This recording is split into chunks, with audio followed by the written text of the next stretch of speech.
안녕하세요. 저는 결혼한 지 1년 정도 된 새 신부입니다. 전에는 유치원 선생님으로 일하고 있었어요. 저희가 사는 곳은 말 그대로 섬이에요. 배를 타고 와야 하고 유명한 관광지가 없어서 생소한 곳이에요. 유치원 선생님이라 하면 그냥 낡은 건물에서 취학 전 어린아이들을 가르치고 한글과 숫자 정도를 가르치는 거거든요. 월급은 선생님들께서 주시고요. 제가 가르친 아이들은 초등학교에 들어가고 고학년이 되면 대부분의 부모님이 아이의 미래를 위해 섬을 떠나 육지로 이사를 가시거든요. 예전이나 지금이나 한국 부모님들은 자녀의 교육이 최우선 숙제니까요. 우리 남편은 새벽에 배를 타고 육지로 출근하고 퇴근 후 다시 섬으로 돌아와요. 사실 불편한 점이 있다면 일찍 일어나야 하고 퇴근이 늦어서 배가 없으면 왜 박을 도리가 없어서요. 이렇게 하다 보니 도시에서 더 돈을 벌거나 생활해야지. 그러다 보면 늘어서 돈을 벌려고 하는 젊은 사람들이 왜 거기서 살려고 하냐는 말을 종종 듣곤 해요. 우리는 두 도시로 이사할 계획이 있어요. 아직은 아버님이 이 집에서 계시기 때문에 아버님이 돌아가신 후에 제가 나가게 될 것 같아요. 우리 남편은 이촌 마을에서 태어났어요. 아버님 역시 이 마을 출신이세요. 아버님은 생선가게를 운영하시는데 마을의 고기잡이들과 교류하며 함께 장사도 하시고 서로 도와주셔요. 어렸을 때 아버님은 대학에 진학하시면서 이곳을 떠나셨습니다. 대학 졸업 직전에 시할아버지께서 돌아가셔서 섬으로 돌아오게 되셨어요. 그때 시아버님은 가게를 물려받으셨죠. 그 덕분에 동생들은 아버님의 가게를 맡기고 홀가분하게 육지로 나가셨어요. 사실 아버님도 언제든지 가게를 팔고 육지로 이사할 수 있었지만 갑에 대한 애정이 깊으셔서 그럴 마음이 없으셔요. 아버님은 자신뿐만 아니라 형제들까지 섬에서 지키고 싶으시다고 하셔요. 졸업 직후 아버님은 연애 중이던 어머님과 결혼하셔서 섬으로 돌아와서 장사를 시작하셨어요. 어머님은 처음에는 적응을 위해 많이 노력하셨다고 하셔요. 하지만 도시에서 산 여대생이 이 섬 마을에서 생선 장사를 하며 살면서 어려움을 겪었다고 해요. 살아가는 것이 얼마나 어려운 것인지 알겠죠. 다행히 두 분 사이 괜찮았고 남편을 잃었지만 3살짜리 아이와 함께 생활하던 중에 적응하지 못해 이혼하게 되었습니다. 이혼 후 어머니는 서울로 남편을 데리고 가셨습니다. 비록 어려움을 겪었지만 두 분은 최선을 다하셨고 사회에서도 나쁜 부분은 없었습니다. 이혼했지만 두 분은 악연이 아니었기 때문에 아버님은 매주 주말마다 서울로 남편을 보러 가셨고 가족 모두 함께 시간을 보냈습니다. 그렇기 때문에 남편은 자신이 잘해놓은 것처럼 느끼지 않았을까요? 주말마다 함께 하는 것은 가정생활과 다름이 없었기 때문입니다. 남편은 중학 2학년인 15살 때 어머니가 갑작스럽게 교통사고로 세상을 떠나셨는데 그때부터 외할머니 집에서 살았다가 아버님과 함께 계신 섬에 이주하게 되었습니다. 아버님의 의견에 따라 아들을 받아들였지만 처음에는 많이 반대했다고 해요. 어린이 교육 측면에서는 도시보다는 섬에서의 생활이 더 나을 것이라고 판단했을 것입니다. 이후 남편은 일찍 일어나 육지에 있는 학교로 등교한 뒤 수업이 끝나면 다시 섬으로 돌아오는 일상을 시작했습니다. 현재의 삶은 거의 비슷한 일상이었어요. 남편과 아버님의 집안 사정을 다 알고 있던 마을 사람들은 물심양면으로 두 사람을 도와주었어요. 동네 고기잡이 아저씨들이 새벽마다 배로 남편의 등교를 도와주셨다더라고요. 고등학교에 가서는 야자 시간에 맞춰 교대로 남편을 데리고 오시는 앤 아저씨들이 계셨고 남편이 다시 육지로 나가 대학에 들어가면서였어요. 아버님은 남편이 대학교에 들어가기 전에 일찌감치 이렇게 말씀하셨다고 해요. 나 죽기 전에 가게는 넘기고 죽을 거니까 너는 이 일을 계속할 생각 마라. 너는 너 하고 싶은 것을 해라. 그래서 남편은 가업을 이어야 한다는 부담 없이 전공을 선택할 수 있었어요. 그래도 남편은 어머님이 일찍 돌아가신 게 빼고는 나름 부모님의 사랑을 받으며 화목하게 살아온 편이에요. 제 인생은 조금 달랐어요. 화목한 가정에서 자라지 못했거든요. 물론 남편과 비슷한 면도 있어요. 한부모 가정에서 자랐다는 점에서는요. 대신 제 경우는 아빠가 안 계셨죠. 쟤는 평범한 가정의 첫째 딸로 태어났어요. 특별한 하지 않았지만 돈에 쪼들려지지 않았죠. 아랫동생이 하나 있었는데 가끔은 다투기도 했지만 사이가 좋았어요. 평범한 가정에서 자란 나는 부모님의 사랑을 받았다. 아빠가 친구들과 여행을 떠났다는 소식을 들었다. 아빠는 기대가 되는 모습으로 눈을 반짝였다. 몇 번 알아듣기 어려운 소리였지만 그 놈의 요트를 산다던데 맞고부터 친구들을 태워줄 거라 부르는 게 뭐야? 다음에는 가족들까지 초대할 거라고 해서 나도 기대했다. 아빠는 아이처럼 들뜬 모습이었다. 동생과 함께 요트라는 말에 솔깃했다. 엄마는 아빠가 돈을 얼마나 썼을까? 그 녀석이 요트를 다 사다니라며 브러닝하였다. 아빠는 조심히 다녀오라고 말하고 새벽 일찍 준비를 해나갔다. 그러나 저녁에도 연락이 오지 않았고 다음 날이 되어도 아빠는 돌아오지 않았다. 그렇게 이틀이 지난 후 처음에는 그저 여행이 많아 지나 보다가 엄마는 3일이 지나도 아빠가 돌아오지 않아 불안해했다. 마침내 3일이 지난 후에야 전화가 왔다. 아빠의 친구분은 떨리는 목소리로 다은이, 아빠가 돌아오지 않았어? 라고 전했다. 알고 보니 여행을 떠난 아빠와 친구들 6명은 모두 연락 두절된 상태였다. 엄마는 다른 사람들과 함께 경찰서로 가서 실종 신고를 했어요. 요트의 주인인 아내께서 경찰에 여행지를 알려주어 경찰과 함께 수사를 진행하게 되었죠. 그러는 동안 엄마는 하루가 멀다 하며 경찰서를 오가며 시시각각 경찰과 통화를 하며 수사 상황을 살펴봐요. 아빠를 찾게 된 것은 2주가 지난 후였어요. 정확히 말하면 행방을 알게 된 건데요. 모두가 기도하고 기다렸지만 돌아온 소식은 참혹하게 부서진 요트를 발견했다는 소식이 없었어요. 요트 근처에서는 6구의 시신이 나왔고 모두 아빠의 친구들이었어요. 몇 주가 지나고 시신으로 발견된 6명의 장례가 치러졌어요. 그런데 마지막으로 남은 사람 1명, 우리 아빠의 친구인 C씨는 아직 발견되지 않았고 우리는 장례를 칠 수가 없었어요.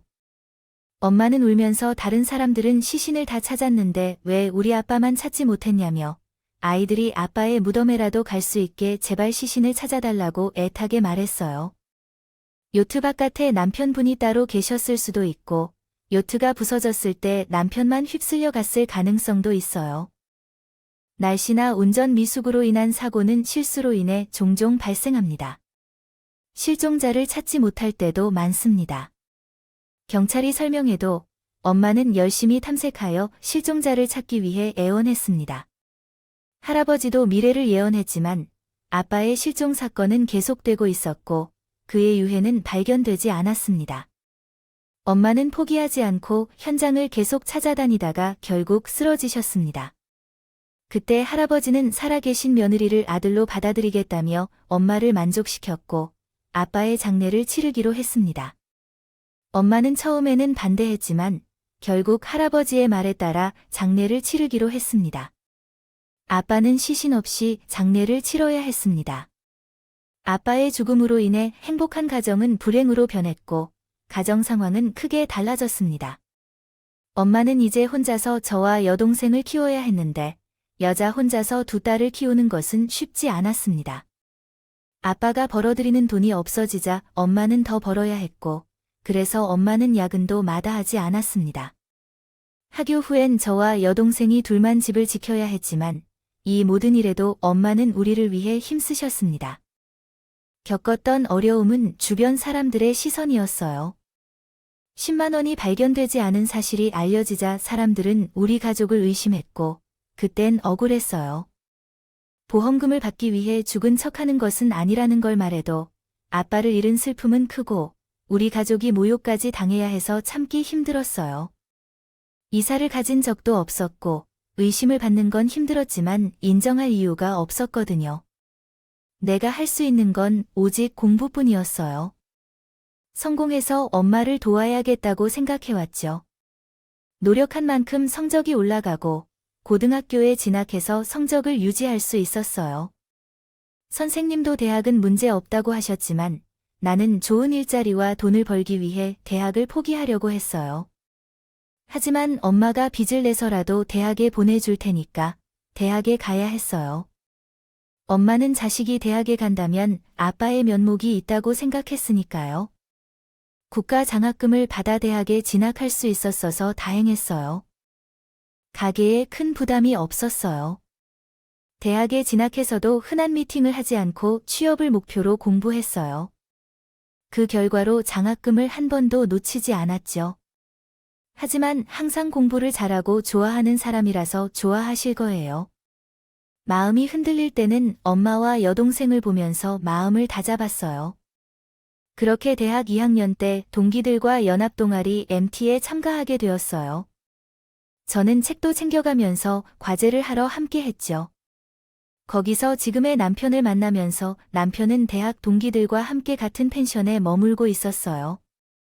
남편은 시끄럽게 노는 것을 즐기지 않는 사람이라서 조용하게 책만 보는 저를 주목했나 봐요. 그래서 말을 걸었죠. 그때부터 서로 연락을 주고받다가 자연스럽게 만나서 사귀게 되었어요. 친구들은 얌전한 고양이가 부뚜막에 먼저 올라간다. 고까지 할 만큼 비교적 조용한 성격이라 그랬을 거예요. 대학을 졸업하고 취직을 성공했고 직장 생활을 시작했어요. 덕분에 엄마 용돈도 주고 여동생의 대학 등록금도 조금씩 도와주면서 남편에게도 1,000원 받았어요. 사실 금전적인 문제로 인해 많은 걱정이 있었지만 결국 해결할 수 있었어요. 제사장을 맞지 않은 남편은 걱정하지 말라고 말했어요. 자기네도 그리 넉넉한 형편은 아니니까 아버님은 그런 걸 따지는 분이 아니시니까 서로 조촐하게 치르자고 말했어요. 그냥 멀쩡한 수저 한 벌 들고 가라고 했죠. 그래도 어떻게 그럴 수 있겠어요. 하지만 아버님을 찾아뵙고 나니 고민이 해소되었고 결혼하게 되었어요. 처음으로 아버님을 만난 건 그때였어요. 배에서 내렸는데 아버님이 부끄러워서 마중까지 나오셨어요. 인상이 참 좋으시고 아버님을 보니 살아계신 아빠 생각이 났어요. 아버님은 제 손을 꼭 잡아주시며 멀리까지 오느라 쓰셨다며 반가워하셨어요. 아버님은 처음부터 저를 예뻐해 주시고 아껴주셨어요. 아들을 먹어보고 반해버린 샤가씨가 우리 집 며느리로 온다니 정말 기쁘시는 것 같아요. 필요한 건 없다고 하셨으니 결혼해서 서로 행복하게만 살아가라고 했어요. 그게 전부니까 아버님의 따뜻한 말에 긴장해온 제 마음이 편해졌어요. 일주일 동안 아버님과 함께하여 많이 가까워졌고 떠나는 날이 되었을 때 육지로 나가는 배를 타려는데 아버님이 남편과 저를 붙잡았어요. 가기 전에 들러야 할 곳이 있다고 해요. 미신 같은 것이지만 그래도 가치가 있다면 좋겠어요. 저는 뭔가 궁금해서 그곳으로 따라갔어요. 그곳은 새마을 뒤쪽 구석진 곳에 위치한 작은 공터였어요. 인적이 드문 곳이었죠. 그런 곳에 널빤지가 장승처럼 꽂혀 있었고 남편은 널빤지 앞에서 멈춰 섰어요. 그리고 행복하게 잘 살게 해달라고 소원을 빈다면서요. 그 모습이 귀엽기도 하고 껴서 남편에게 물었어요. 이게 무슨 마을 수호신이 될까? 그런데 그 순간 저는 굳어져 버렸어요. 널빤지에 걸려있는 사진 때문이었어요. 세금파라고 귀퉁이가 찢어진 낡은 사진이지만 전 단번에 알아볼 수 있었거든요. 그 사진이 우리 가족 사진이었기 때문이죠.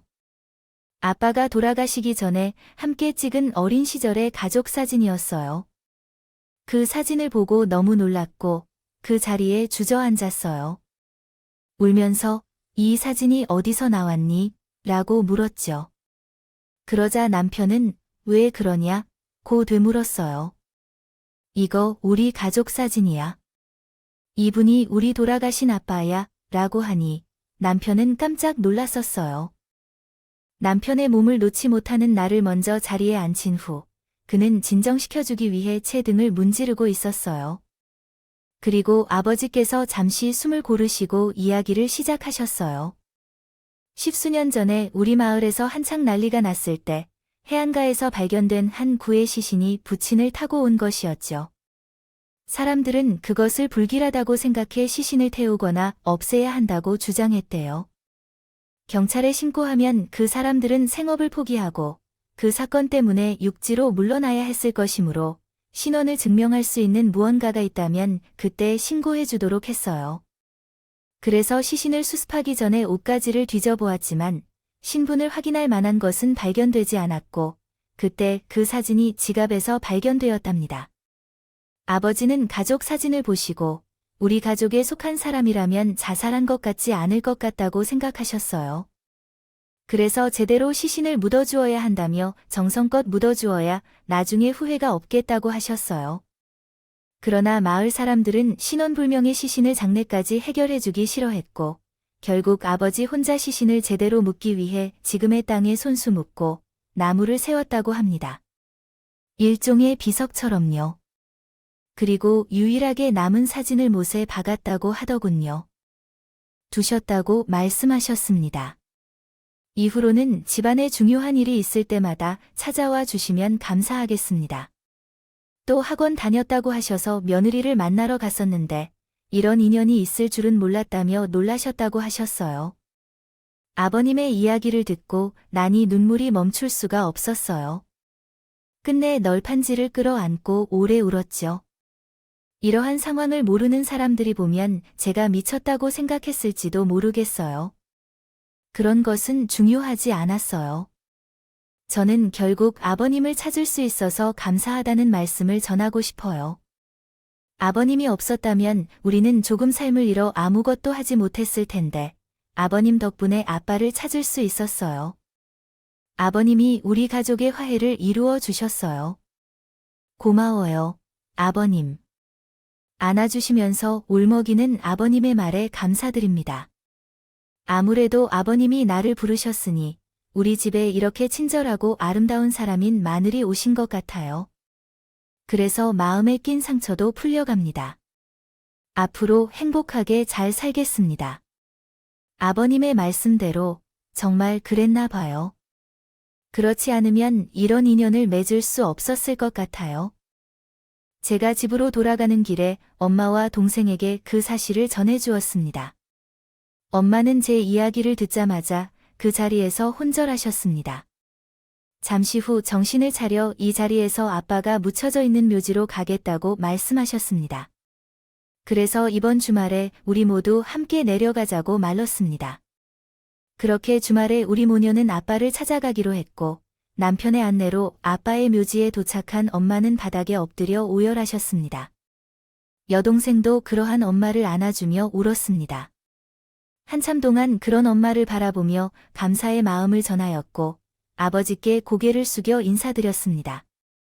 그러자 아버님은 엄마를 일으켜 세워주시며 그렇게 하지 말아달라고 말씀하셨습니다.